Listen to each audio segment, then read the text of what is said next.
Right, good morning to everyone.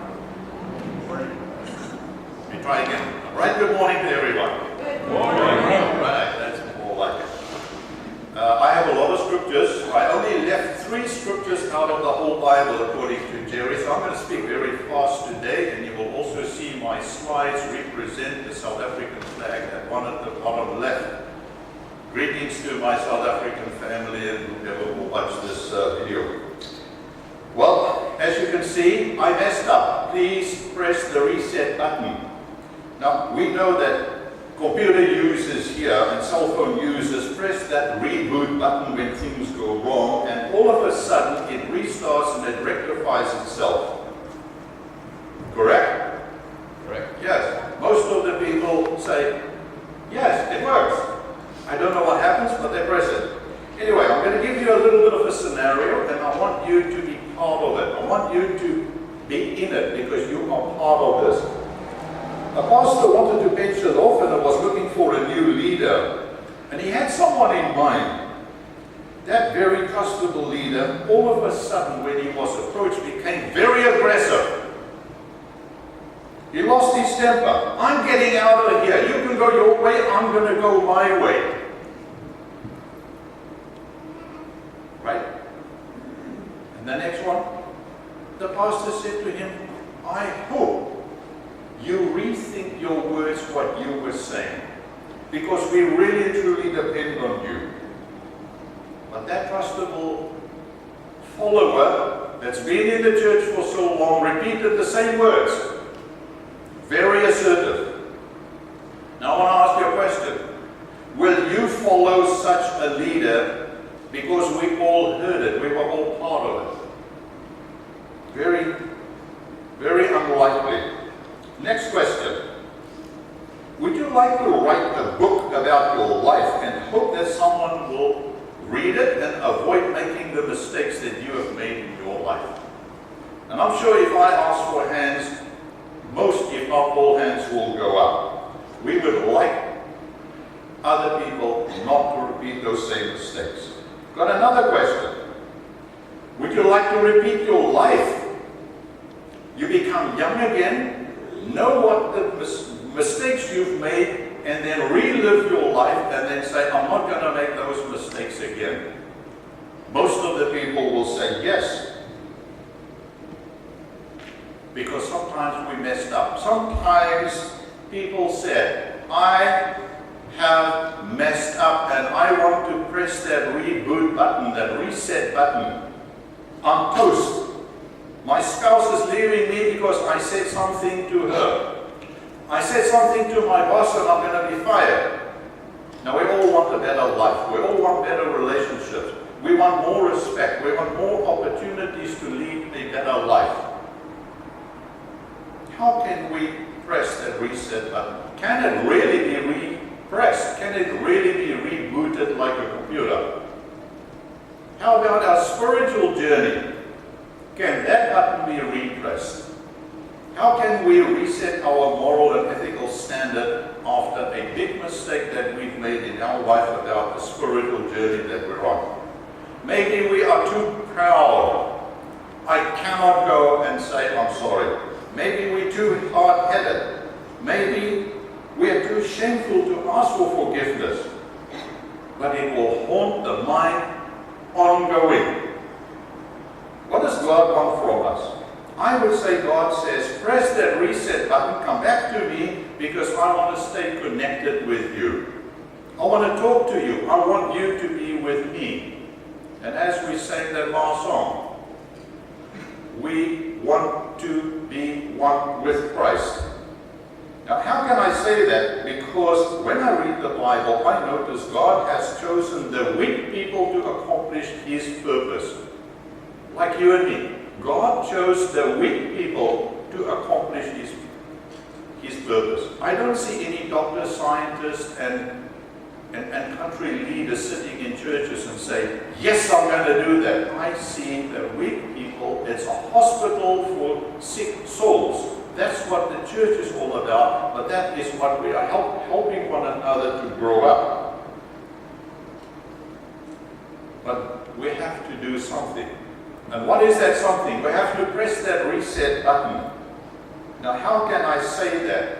How can I say that God will do it? If we go to that very first slide and page through to Luke 1:37. Luke 1:37, for nothing is impossible for God. We can press that reset button, and I want you to refocus on your life. What happened in your life? And then I started looking through by listening to different sermons. I came across there are many in the Bible, in the scripture, where God used those weak people and said, I want you. I'm going to use you.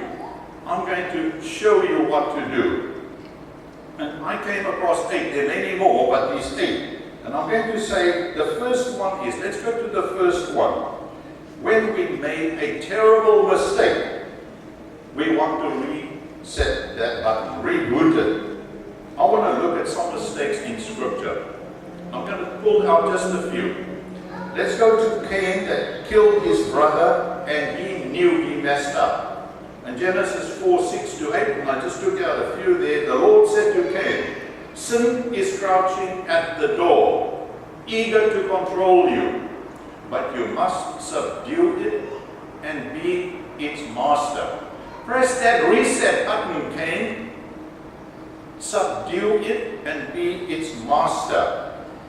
And then verse 8 it says, Cain said, I'm lost. God, they're going to kill me. And then God presses the reset button here for him. Whoever finds me will kill me, he said. But the Lord put a mark on Cain so that no one would kill him. So God here pressed the reset button on behalf of Cain. Let's jump to the next one. Here is Moses. He sees all the things that God has done. The burning bush and all those miracles that he has done for Moses to see that the power of God is working. And he says to Moses, I want you to go and speak to Pharaoh. I want my nation to be released. And what was Moses' answer? Lord, send somebody else. And here in Exodus 4:24 it says, at the lodging place the Lord met Moses and was about to kill him. So here is the Lord wants to kill Moses. That's the time when I will press that reset button about 1 million times. Don't! Please, don't! But Zipporah, his wife, intervened.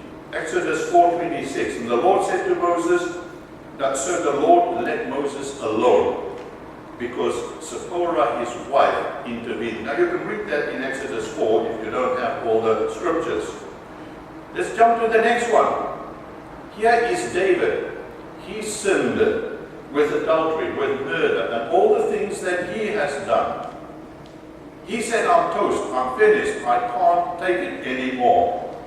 It was haunting him night and day. God, it's in my mind and it's haunting me. And then he wrote that beautiful Psalm 51, and I'm just going to pull out number 2. He says, wash me thoroughly from my guilt and cleanse me from my sin. God, press the reset button for me. Wash me thoroughly. God, I messed up. I truly messed up. And we can relate to that. Sometimes we say something stupid. If I just look at that, as I was searching for this, here's Philip, the disciple of the Lord. He walked with Jesus for about 3.5 years, and Jesus says, I'm going to the Father. And what does Philip say? Philip say, Lord, show us the Father. That will be enough for us. Lord, show us the Father. It's time for Philip to press the reset button because he blurted out something that he shouldn't have. And Jesus said to Philip in the next one, I don't think there's a slide for it. Do you know me, Philip? Don't you know me, Philip? Even after I've been among you such a long time, you still don't know? Press the reset button. And let's jump to Thomas. Here is another one. John 20:24. Thomas said to the others, unless I see the nail marks in his hands and put my finger where the nails were and put my hand on his side, I will not believe. I will not believe. Now that's blurting out something that, wow, if we look back, that is really speaking before thinking. Jesus later came into the room. Verse 27. Jesus said to Thomas, reach out your hand and put it into my side and stop doubting and believe. Jesus asked him, press that reset button there. And what was his response? Verse 28. My Lord and my God. Now that's really pressing the reboot button. My Lord and my God. Nothing more. That spells out quite a bit. Here's another assertive speaker. He speaks long before he was really connecting his mouth with his brain. Outspoken. Jesus says, I'm going to die. Here's Peter. Lord, I will die with you. Wow, that's a strong statement. Lord, I will die with you. I will lay down my life for you. Luke 22:34. And Jesus said to Peter, I tell you, Peter, a rooster will not crow today before you will say 3 times that you do not know me. Not once. Whoops. 3 times. You're going to say that. Now Peter, the true trusted follower, and I opened up the sermon, a very true and trusted follower and friend, denied him even cursing. Because in Matthew, you can go, and Matthew wrote this, not Peter himself. Matthew wrote this on behalf of Peter. Peter swore and cursed. I am not lying, I don't know that man. It's Peter's words. And Matthew is writing. It really and truly must have hurt Peter deep inside after this, blurting out those words. Luke 22:61 and 62. And the Lord turned and looked at Peter directly. The time is now come for Jesus to be crucified. He looked at Peter directly, and Peter remembered. Now remember, Peter didn't think about these things when he spoke. And that little sentence, and Peter remembered what he said. That's in the scripture. Peter remembered what he said. And then it hit him. And he went out and wept bitterly. Now Peter carried this heavy burden and shame inside, and it haunted him for a long time. Peter was hoping that he could react and retrieve those sharp words he spoke. He wanted to apologize to Jesus. He wanted to apologize to Jesus. Is there anything in your life that you feel, I really and truly should go and apologize to that person because of what I said and what I've done and how I reacted? It seems that those words continued to haunt Peter after that. I'm sure he thought to himself, I was a disciple, I walked with Jesus, and I have failed completely. I messed up. I'm not worthy. I cannot fulfill this role of a disciple. I disqualified myself because I did those things that I said. I do not know that man. Not thinking before he was speaking, Peter was only defending himself to protect his life. Later, Jesus was raised from the grave, but Peter was still suffering in his mind because of those words he uttered. What did Peter do? I failed. I'm going back to my old career. Because I failed this one. I messed up. John 21:3-6, and I just pulled out a few things. Peter said to the other disciples, I'm going fishing. Now look at this. But they caught nothing. It's God ordained. It's God guided. But they caught nothing all night. Here's early in the morning, it's still dark. At dawn, Jesus was standing on the seashore, but the disciples couldn't see who he was. And Jesus called out, "Friends, have you caught any fish?"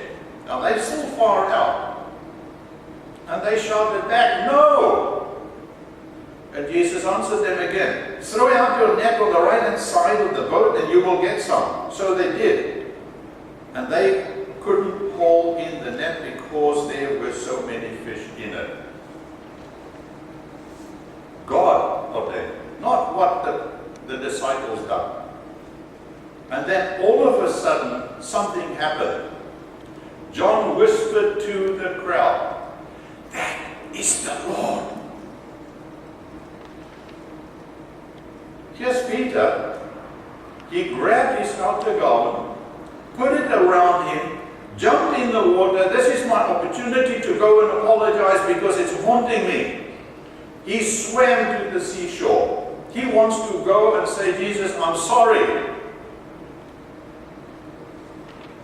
But it's wonderful just to think back how Jesus can change that unproductive all-night catching nothing into a moment of productive life, overloaded and abundant.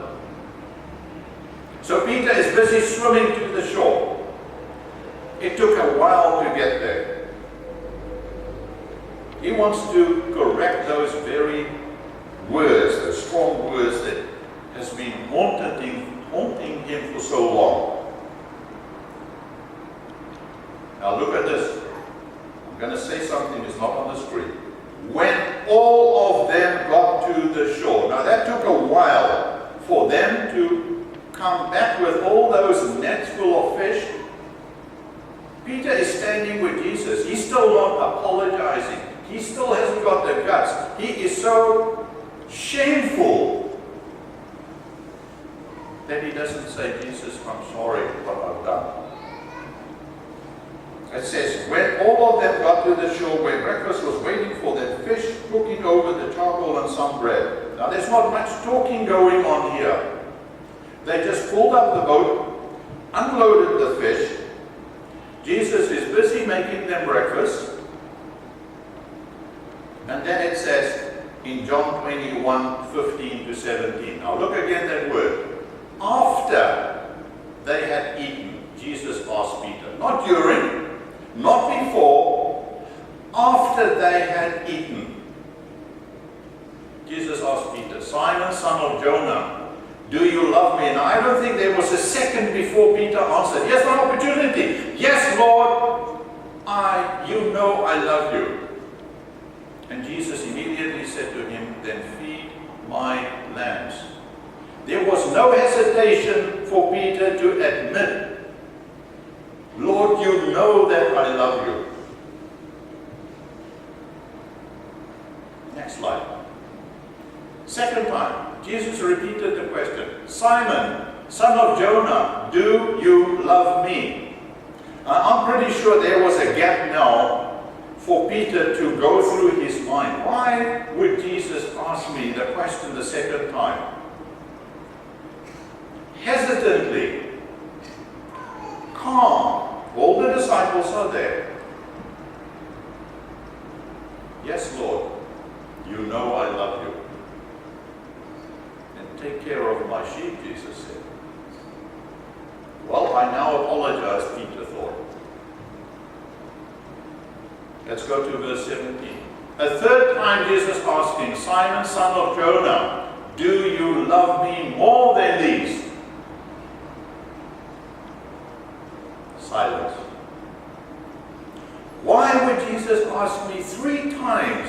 And I'm sure Peter didn't blurb it out as he normally does. Complete silence. Waiting. God is waiting for Peter to press that reset button. Done it twice. I want to make sure, Peter, that you are the right person. And then recorded for us. Peter was hurt that Jesus asked the question the third time. And he said, Lord, you know everything. You know that I love you. And Jesus said, then feed my sheep. Now take note here. Jesus wants to build a church on Peter's character. But he failed. He failed miserably. He made a mistake. And Jesus wanted him to press that reset button. 3 times Jesus asked him, because 3 times Peter said, I don't know that man. Press the reset button. Now those words that Peter was haunting Peter for that long, Peter experienced a miracle. Right there, Peter now experienced a miracle with that reset button that he pressed. That's why there are verses in Scripture that tells us even if we are weak, like you and me, we can press the reset button. We can come back to Jesus. Even if there is hesitation between question 1, question 2, and a long silence between 2 and 3. Yes, Lord Jesus, I know deep in my heart, and you know that I love you. That's pressing the reset button. That's correcting something. When we go to Jesus, let's go to 1 John 1:9. If we confess our sins, he is faithful and just to forgive us our sins, to cleanse us from all wrongdoing. Some wrongdoing. No, all wrongdoing. He's faithful. All wrongdoing has been wiped out.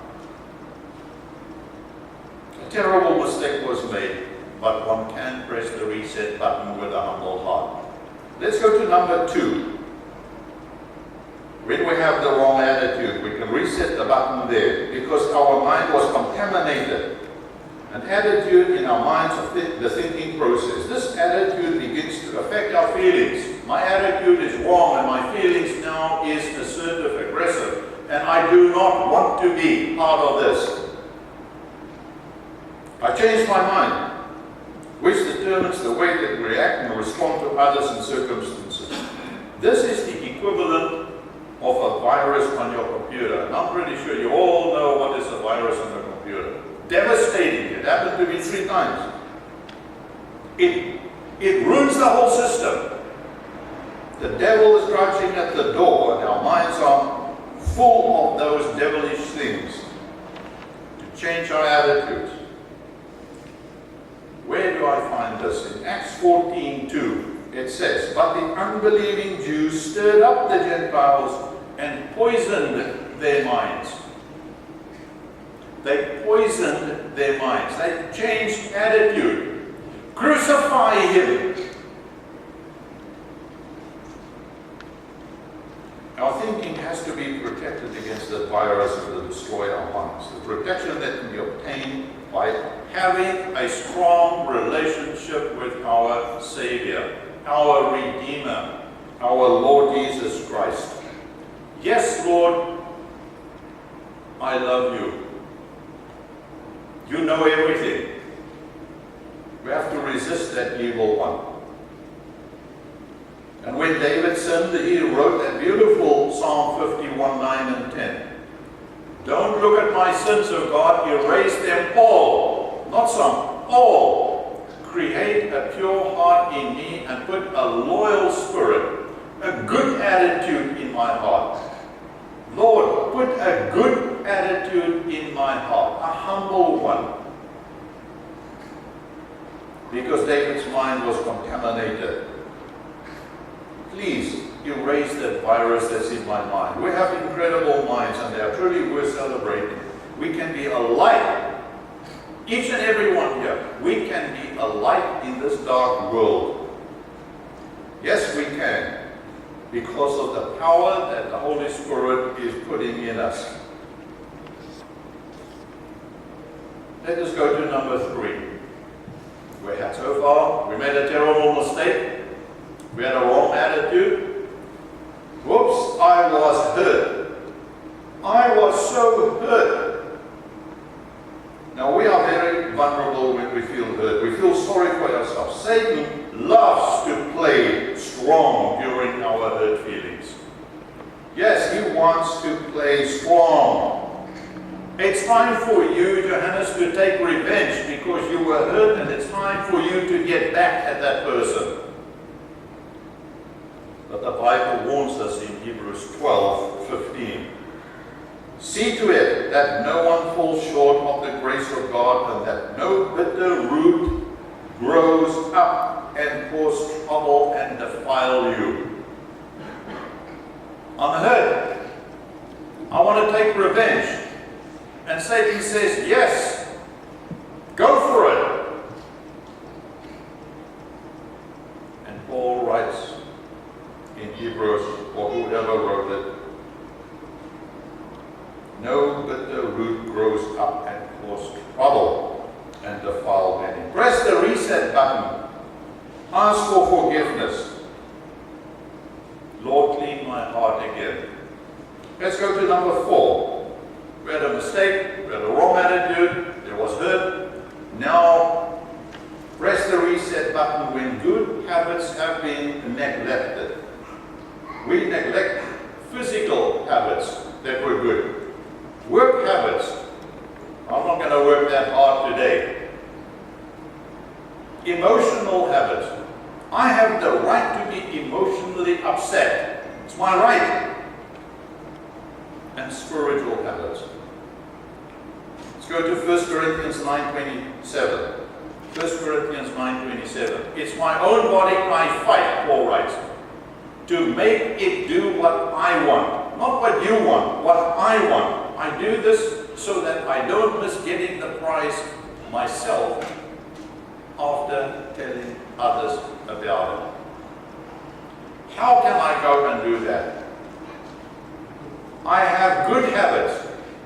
I live by those good habits, Paul says. And I want you to follow those good habits. Don't change it. Mostly spiritual. Paul says, I want to keep those good habits. I don't want to mess up. My habits determine my destiny. I don't want to make a mistake. Let's go to number 5. We had a mistake. Next slide. Mistake, an attitude, a hurt, neglecting good habits, ignore wise instruction. I bought a TV aerial and I put it together and I put it up. I cancelled my show account only to find out it doesn't work. Because I never checked the instruction book. Where you live down in White Rock, you will not get it. Why did I do it? Because I'm a man. I don't follow instructions. Most of us ignore God's word, the instruction. Most of the world ignores the instruction. I'm too busy to read the Bible. I think God will press the button for me because I'm okay. I didn't steal or murder anybody. So God, press the reset button and allow me to be in your kingdom. I'm okay. I'm a good person. Proverbs 8:33. Listen to my instruction and be wise. Don't ignore it.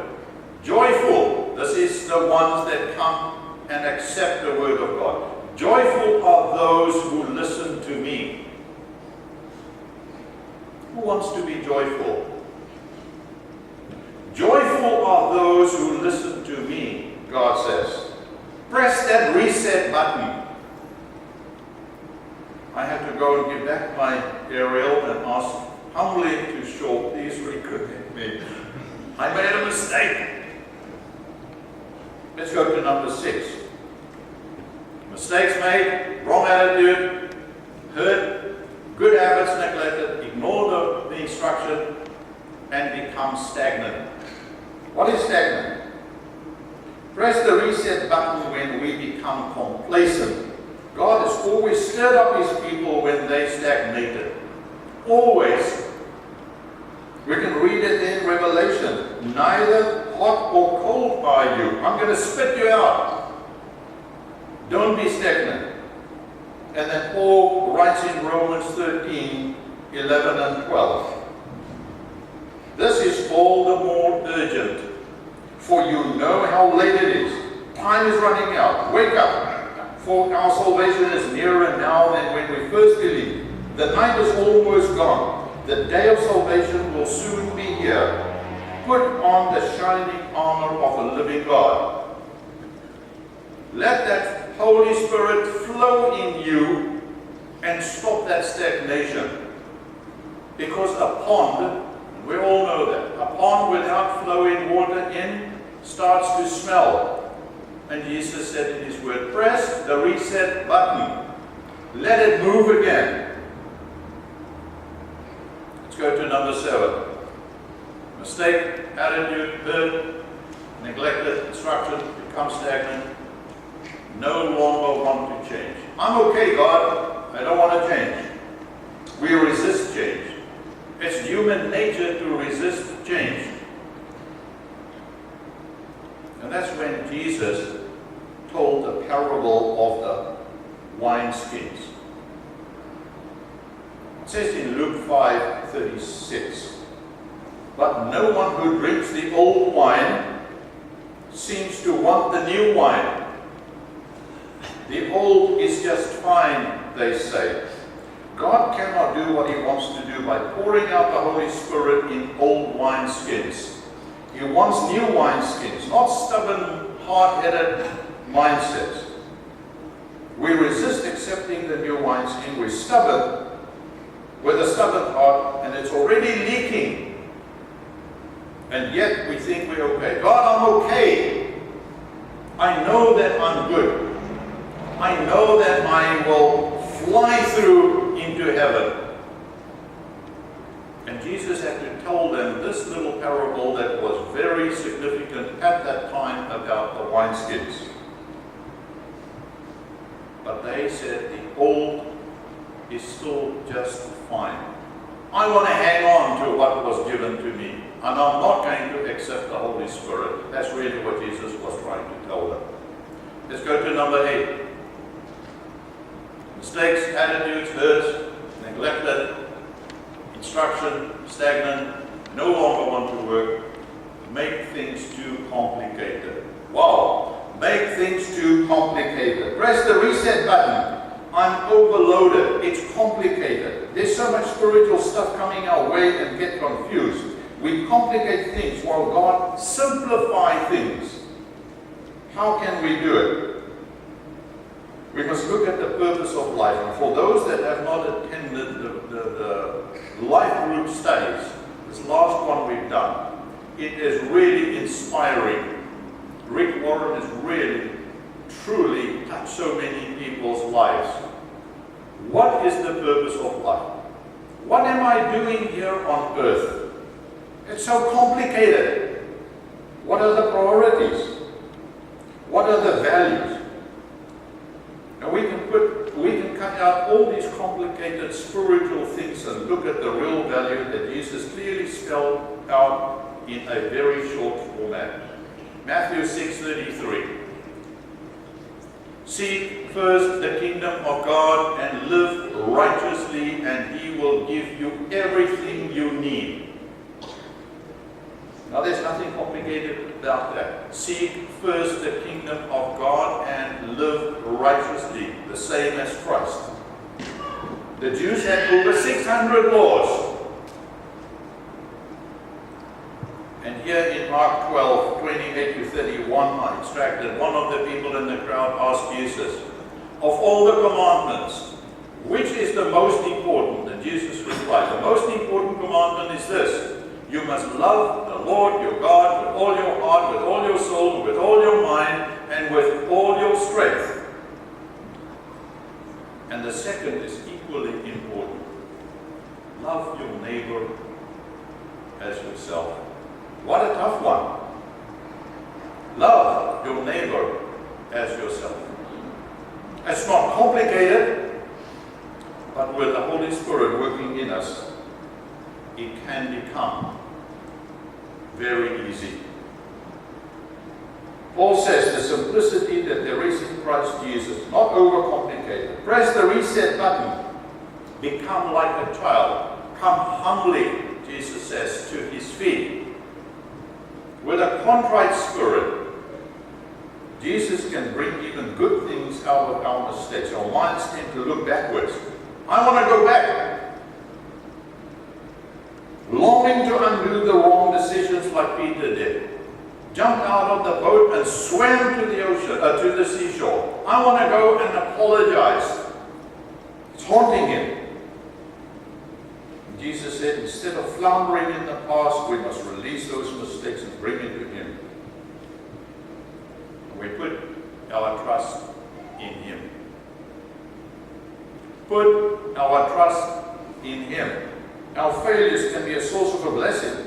It can bring us to the humble state of mind and highlight our dependence on Jesus and him only. We should accept that other people also make a mistake. We all make mistakes. We all want to write that book. We all want to say, watch out where I have made the mistake.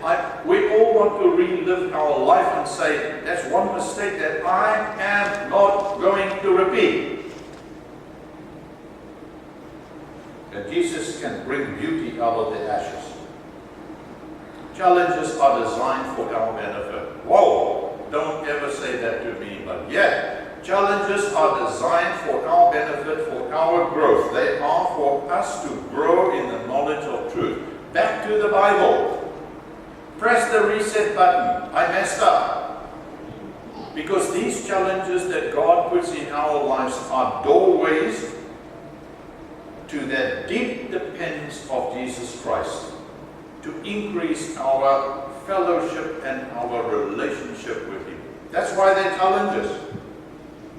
I know once said, wow, God really and truly let me sink rock bottom. And when I woke up, I discovered that God is the rock at the bottom. That's when God shakes you up. It seems to me that God designed life in such a way that human difficulties and challenges provide protection from idolatry. Wow. Wow. Protection from idolatry? Because I depend on this now. No, it's back to Jesus. I want to depend on him. And I have to depend on him. I have to press that reset button. Reboot. Come back to Jesus. Become like a child and move forward. Let's go to the last scripture. Jesus gave us a wonderful promise. The thief comes only in order to steal, to kill, to destroy. I have come in order that you might have life, life in all its fullness. Life in all its fullness. Nothing complicated about that. Now there are three things that will last forever. Faith, hope, and love. And the greatest of these three is some waiting people that's the Lord. And the greatest of these three is love. It's to love God, to love others, and to love all. Let's pray.